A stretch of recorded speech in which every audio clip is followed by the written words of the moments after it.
not like a job interview or anything. It's just Yeah, yeah. for fun, you know. So you're Nice. Joey, and then what was your name? I'm Tiffany. Tiffany, and you guys are married? We Yep. are.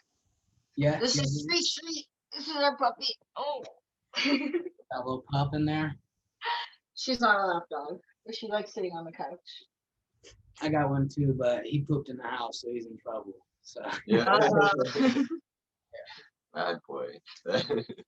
so tell me about yourselves a little bit.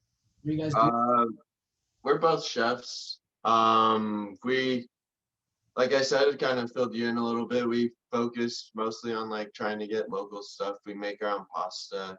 Nice.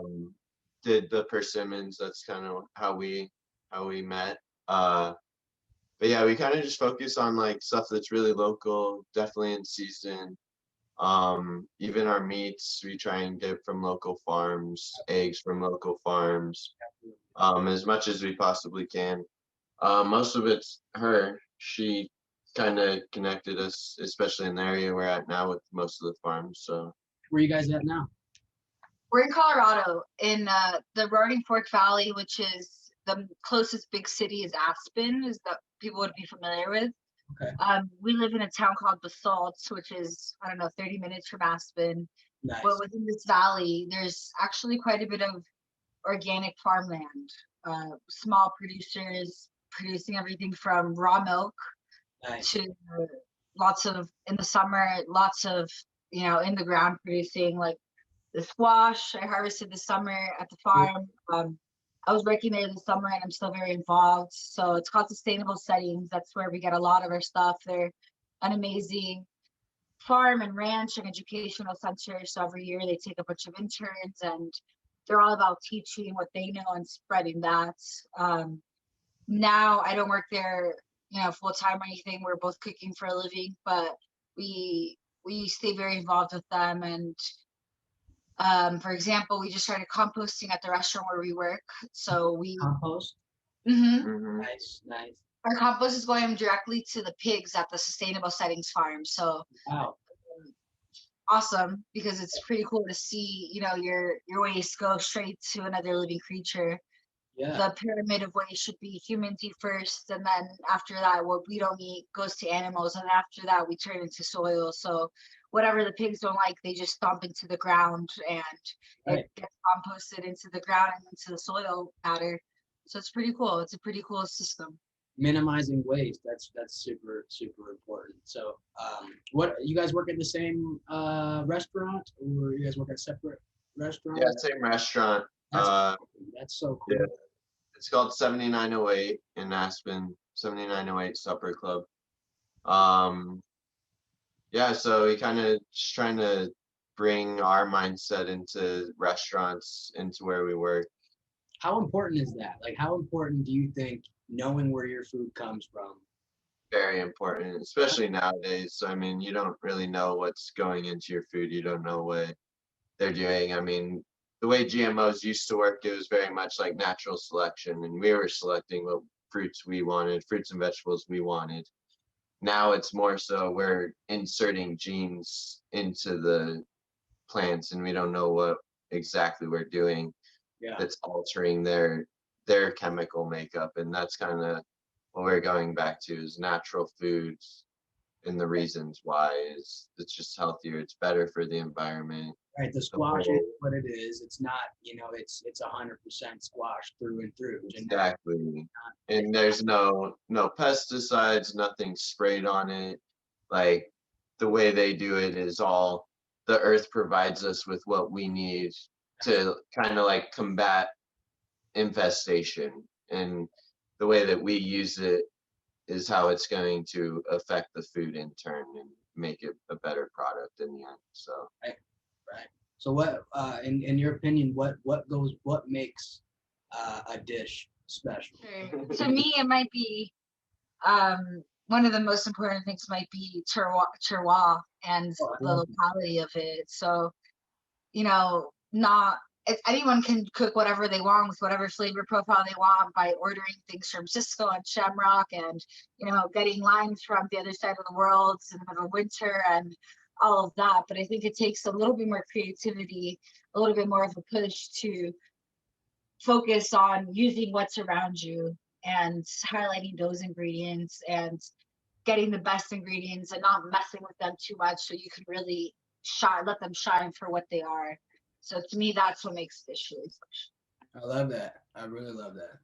The terroir, I like that. That's a great. That's a I really, know. Farmer Brookies. Right. Seconding that, I kind of agree. Like, it's where your food comes from. It's who grows it that kind of makes it special. It's having that story of where it's coming from, not necessarily just like, oh, we ordered it from Cisco or right. this large purveyor. It's like, oh, we got it from this farm. These people grew it. Like, we know these people. Like, Yeah. they're the ones that are holding the food systems like together, kind of. These big companies are just kind of like Right. You know, making money off of it, not really holding it together. anybody can go to Walmart and grab a steak. Exactly. Anybody. And like I don't know what it's good they're growing organically, but it's also the mindset of it. Sure. Yeah. I mean, like big companies. Like I don't know what kind of grocery stores you guys have by you, but we got. I'm in Orlando, and we got Publix. That's our big one. Walmart, Winn-Dixie, stuff like that. Yeah. I mean, they offer organic. Like Greenwise is one of those big companies. They offer organic products and everything like that, but there's still so much that goes into it that keeps them a behemoth of a company, and we're so far removed. And we jump at the organic label because we're willing to spend a couple extra bucks. But really, I mean, the taste is not, like you had mentioned, the taste is still not there, and there's still something that's not too special about the dish because you're so far removed from that line of the cow being butchered and everything. Where was this done at? Like, how did this end up here? We should all be able to. So I guess my question to you guys is, what do you think we could tell people to give them advice to slow down food? How do you start doing that? How do you start slowing your food down? I think it takes a lot, but I think for starters, it's convincing people why it's important. Right. And also showing them the beauty of it. So something as simple as, and I grew up in Miami, Florida. Oh, nice. There's not as much of a movement, I think, within small farms of like generative agriculture and slow food systems and knowing where your food comes from, knowing your farmer. That's really not a big thing there, which is unfortunate. Here, for example, it's a lot easier because it's a huge thing, which is surprising, but I think it also has to do with the income. The average cost of living in this county is pretty high, both a good thing and a bad thing. But within that, a lot of people are aware of where their food is coming from and want their food to be hyper local even. So something as simple as showing someone a farm and maybe having them spend a couple hours helping you pick green beans can really impact somebody's vision of what food is and where it comes from. Another thing I found effective is tracing the food. So you can get really, really into detail and try to trace the steak from Shamrock that I'm selling in Dallas that came from a ranch in super North Texas, but had to go to Iowa to get processed first and then back to Texas. And right. Now it's been in the freezer for a month, and then we defrost it, we serve it to guests. Yeah. And people don't understand how many loops are happening between the food being grown or raised and them getting it to their plate. So I think just bringing that light to people helps them kind of realize, like, wow, that's kind of weird. Why are we doing it this way? Why are there so many hands involved?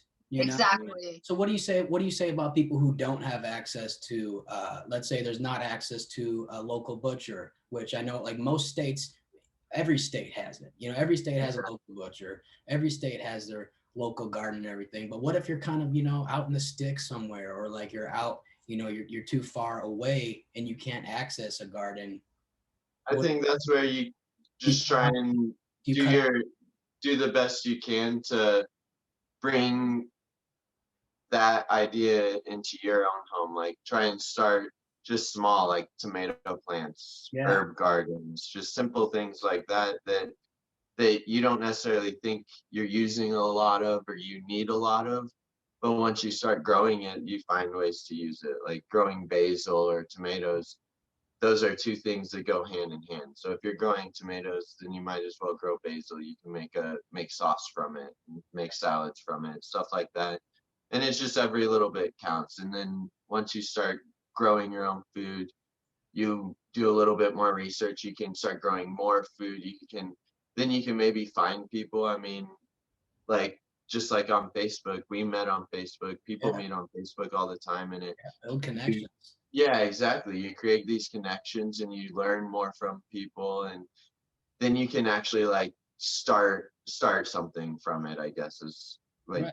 what I'm saying. And Oh, you absolutely. see your rewards and you see the how much effort goes into it. We don't realize how much effort goes To into me, that's why I growing do this food. channel. I'm so happy you said that. That's exactly why I do this channel. People don't realize. If they do realize, they don't appreciate what it takes to put something on the plate. To me, that's the most special part, right? Yeah. I got this bok choy that grew 2 minutes down the road. I got this steak. I quit eating red meat. I'm just using for example, but there's Yeah, a we eat it. We barely eat it. yeah. It's I mean I just like I catch my own fish, and that's like the extent of the meat that Nice. I'll eat. But um, do you think that the slow food movement like requires you to cut meat out? Do you have to change your diet completely, or does it just take? uh, To me, it just takes like you said about the tomatoes. Like you start with the tomato, and then Start small. yeah, and then but the tomato is so important. There's 100 things you can do with a tomato. You know what I mean? That's Exactly. not really start. You start with one ingredient, and then you do your Yeah, research it's on that. exactly. It's so broad and so much use for it. I don't think it's necessary to cut meat out completely for a like slow food diet or even a sustainable diet. I was vegetarian for a very long time and I found myself eating so much cheese and dairy that Right. was coming from question mark, you know? Yeah. Yeah. I think it's almost more important to reduction. I mean, we know beef can have a really big carbon footprint, Yep. but it also depends where your beef is coming from. Biggest. There's also so many studies now suggesting and proving that grass-fed beef is actually sequestering more carbon than Wow. uh, Didn't know.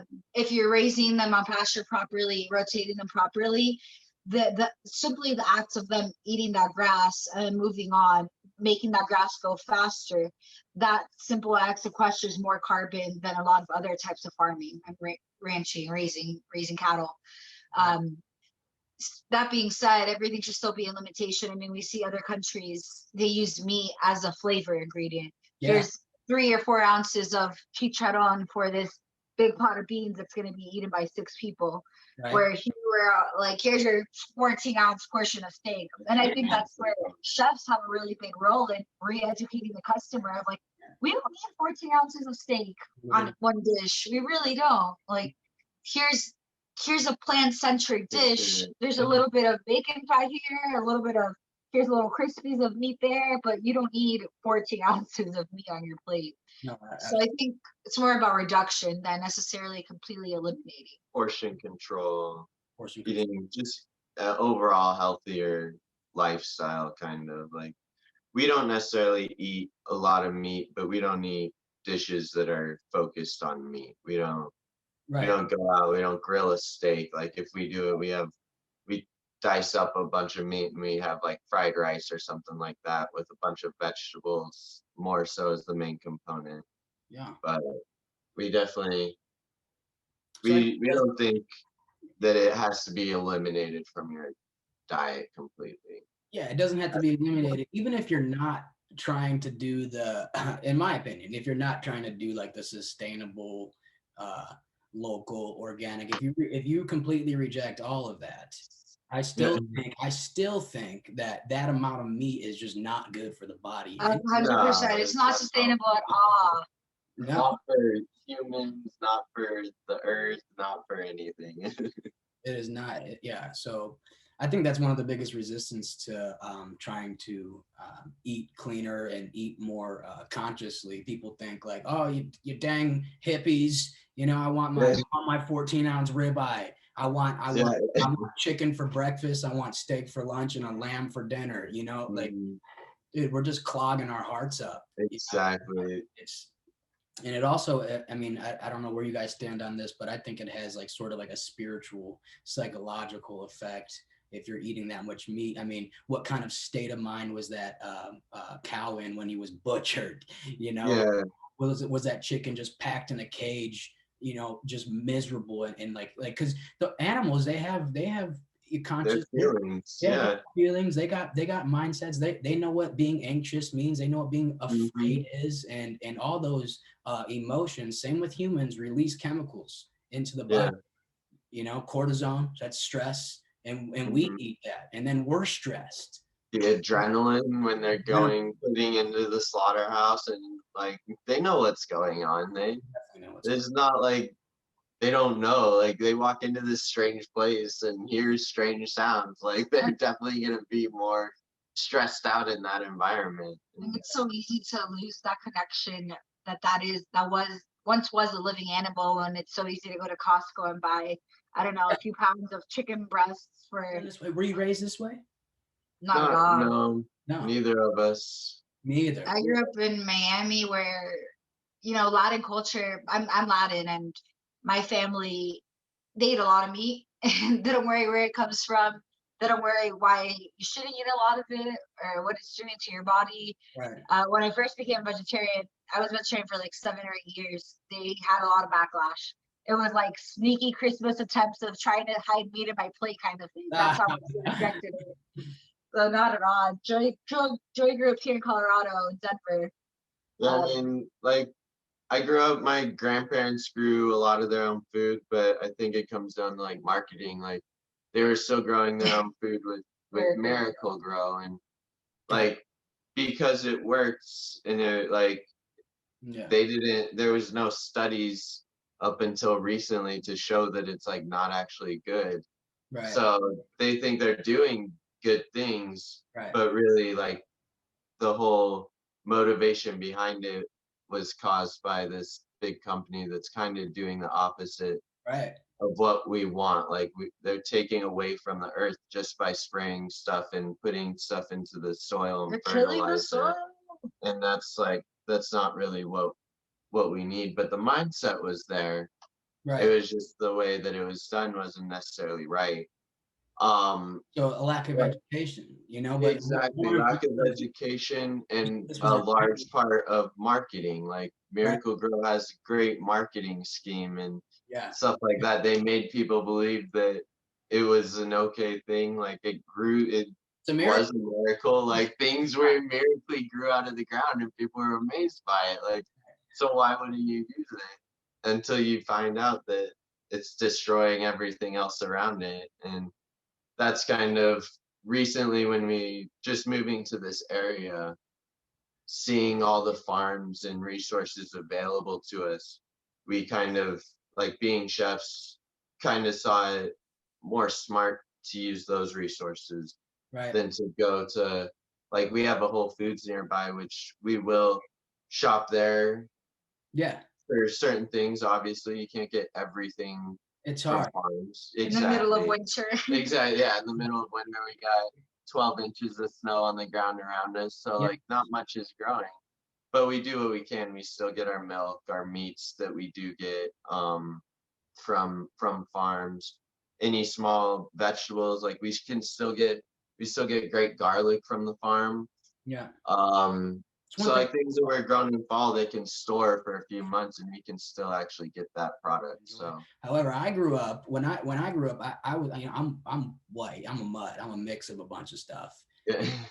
I grew up, my mom was feeding me, meatloaf, feeding me like Salisbury steaks, stuff.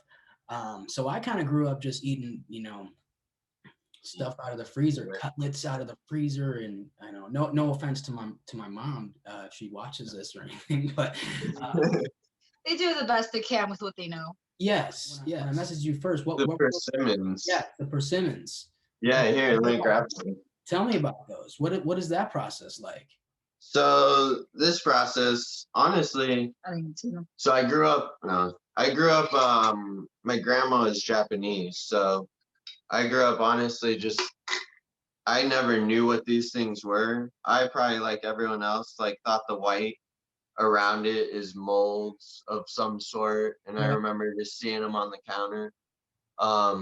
But basically, you just hang them. So it's Hoshigaki is the like basically preservation drying method of persimmons, and Hoshigaki. basically, yeah, Hoshigaki. So you hang them, peel them. So I peel them first, tie a little twine around so it hangs, and then you dip it in boiling water. I personally rub it with a little sake slash like um, Whiskey. whiskey or vodka, something high alcohol content. So that kills the bacteria. The blanching kills the bacteria around. The alcohol will help keep any bacteria from forming, as well as adding a slight little bit of flavor. That's why I add like sake or whiskey or something like that. That has a bold flavor. Okay. And then you let that hang for roughly about a month or so. Yeah. The first week you don't do anything to it. You let the natural air kind of dry it out, create kind of like a skin on it. And then after about that first week or so, you start to massage it each day, and that breaks down the sugars and it removes any air pockets. So that way, because air is a big cause of bacteria and stuff Yeah. like that. So you want to get that air out, especially because there's moisture inside. And then Colorado, I've struggled with the dryness and lack of humidity. It's so dry here. It's the So opposite of Florida. so Yeah. these come from Japan, which is an island. Obviously, lots of moisture, lots of humidity. Yeah. Colorado, middle of the country, no moisture, no humidity. So struggled with that. I wrapped it with plastic wrap to kind of help with that. Yeah. In the future, I'd probably kind of mess with a humidifier a little bit more. Okay. Seems like a little bit less work. But anyways, after about that first month, massaging every day, every other day, as much as you have time for, really. But the more you massage, the better products it will be. And then after that, I stored them in a wine box, and the wine box kind of just helped bloom those sugars and crystallize those sugars. So each day I would mist it. Again, the humidity, the moisture content, no moisture in Colorado. So the misting it would help. And then about after 2 weeks of that, I take them out, hit them with a rolling pin, which brings out more sugars. And then like 2 days later, they really like bloom and Wow. the sugar super crystallizes. Wow. It's pretty amazing. And then they're delicious. They're sweet, almost like that. what? It's just like eating dried fruit like that. Yep, pretty much just like dried fruit. You can do whatever you want. You can make a puree. People make cakes with Yeah, them. purees, Wow. cakes, whatever you want, really. We But like them so much. we We're just- probably gonna. we literally just take them out, slice it up, and just like munch on it like candy. It's so good. That sounds really, really good. I wish I could. I wish I had some access to some like that. I Yeah, never right. tried it. You know, I would You love just- to try something like that. Next fall. Next fall. Look for them next fall. I mean, it's worth it. And we got, like I said, there's no persimmons local in Colorado for sure, but Whole Foods sells them pretty regularly. The key is Hachia persimmons. Don't get Fuyus. Fuyus don't have the right sugar content. It's a long, skinny persimmon, So- not the short, stubby ones. Yeah, you want the longer, skinnier persimmons, not the more tomato-like looking ones are the Fuyus. Okay. But yeah, like I think we got like $20 worth of persimmons. And if you try and find these online, it's usually like 6 of them for about $70. Wow. So yeah, like, and I understand like the time and process, all of it takes. It's definitely labor intensive, and that's where most of the money's going to. But if you see them, it's definitely worth your $20 to try and give it a go. It's worth giving it a Hoshigaki. What'd you call it? Yeah, Hoshigaki. Cool. But yeah, they're great. If I could give you one, I'd give you one. Let you try it yourself. I would love to. Maybe in the future. I really appreciate you guys I think you guys had a lot of great information. I think this is gonna people will benefit from watching this, and you guys are good people. And Thank you. yeah, let's connect again. Anytime you got some information you want to share, if you got social media pages that you want promoted, I'll promote the restaurant. I'll promote anything that I can for you guys. Okay. Nice. Awesome. We appreciate it. Thanks for reaching out. No, thank you guys. Thank you for being on. This is great. Thank you so Yeah. much. All right. You guys have a good day. All right. You You too. too. Thank you.